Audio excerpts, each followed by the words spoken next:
На кого можем да му верувам? Живееме во време на зголемен стрес и економска несигурност. Резултатот од предавството и нарушените меѓучовечки односи предизвикува губење на довербата. Довербата се дефинира како доверба, цврсто потпирање во способноста, силата, одговорноста на некого или на нешто. Доверба, оптимизам и слободата од хронична грижа обезбедува вредни придобивки за физичкото и менталното здравје. Човекот е роден да верува, меѓутоа, природно е децата да имаат повеќе доверба. Они кои веруваат дека луѓето можат да се променат или да станат подобри, многу полесно простуваат и може да ја вратат довербата во која некој ако им сгрешил. Деца, млади и возрастни луѓе на кои им недостасува доверба имаат повисоко ниво на осаменост или општествена изолација. Секако, тоа е поврзано со депресијата и лошото здравје. Најздравите општествени односи се карактеризираат со доверба, соработка и искреност. Почитувани, довербата е добар како лек.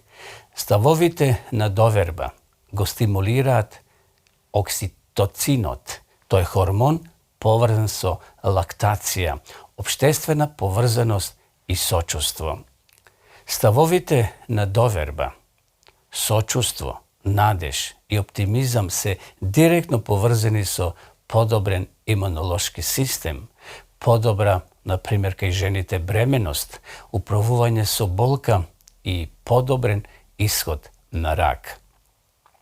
Нискиот оптимизам и високиот песимизам го зголемуваат ризикот од болести и предвремено старење, па дури и смрт.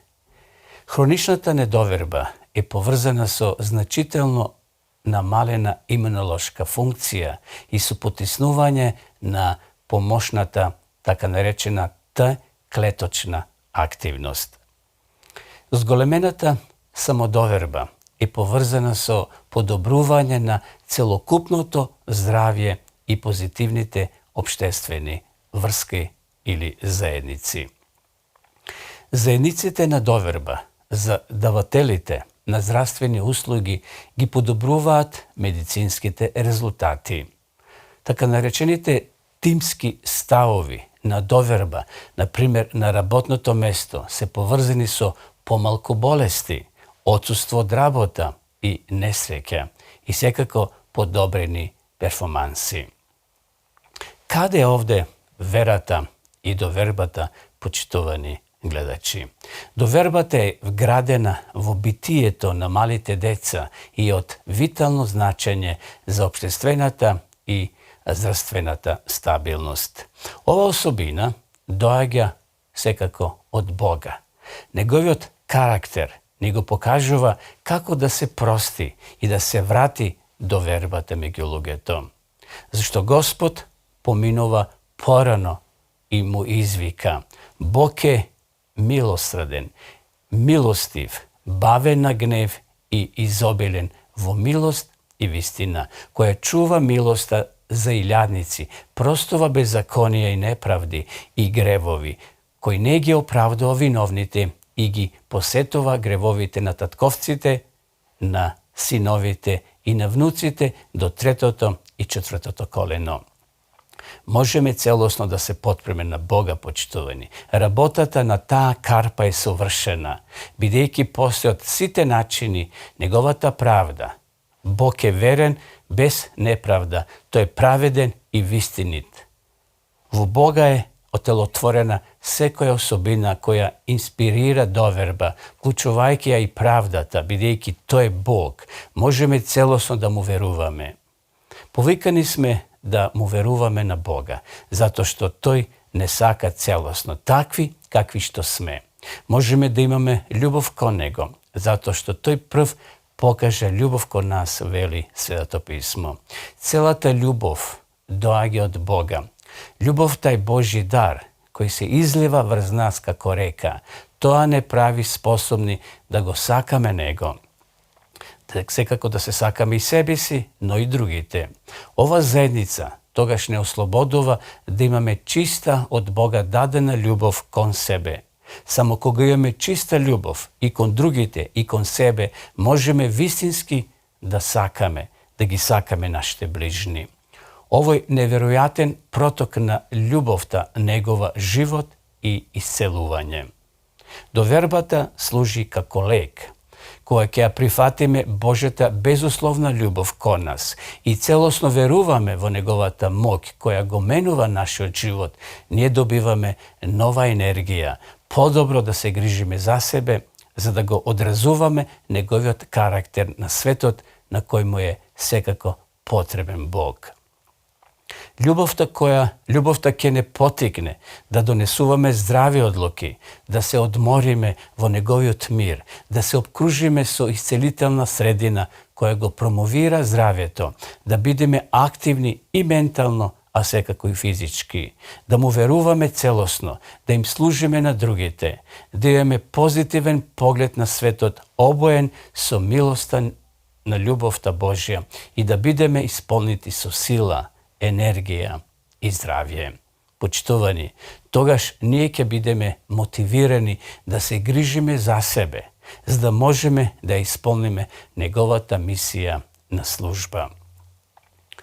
Писателот Чарлс Кауман еве што забележува. Можеш да му веруваш на човекот кој бил подготвен да умре за тебе. Библијата открива дека Божјата љубов кон човекот е толку голема, што тој дошол на овој свет да се открие преку Исус Христос. Исус дојде и зборот стана тело, вели Библијата. Тој не создал, умрел за да не ослободи и да ни даде сила да бидеме како Него. Почитувани гледачи, повикани сме да веруваме. Се вели дека можеш премалку да му веруваш на Господа, но никогаш не можеш премногу да му веруваш. Можеме да се потврдиме на Бога, да не води ни сите животни предизвици. Надевај се на Него, народе, во секое време, излевајте ги срцата пред Него. Бог е наше засолниште. Драги пријатели, Библијата ја опишува верата како напорно чекање на она на што се надеваме и докажувајќи го на што не го гледаме. Тоа е однапред доверба што можеме само да ја дадеме, разбираме во обратен редослед.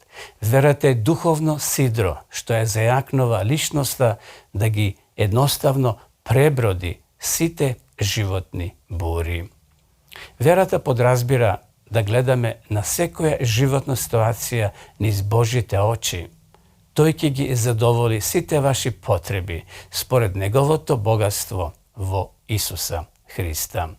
Верата е сила за патување, а не некоја среќна амајлија за совршени резултати. Погледнете во Евреите во 11 глава.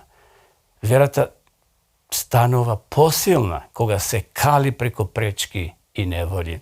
Затоа Исус е нашиот почетник и завршителот на верата, која понекогаш не води низ тешкоти и пречки, наместо да ги острани од нас. Време е да веруваме. Иако не можеме да ја знаеме иднината, можеме да знаеме дека Бог го сака само она што е најдобро за нас. Тој не повикува да веруваме во Него. Погледнете во Бога и дозволете му неговата љубов и милост да ве смири.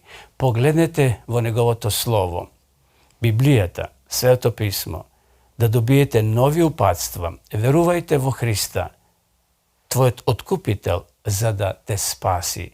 Кога се плашам, верувам во тебе. Имам доверба во Бога, не се плашам, вели псалмиста Давид. Почитувани, се гледаме во наредната емисија.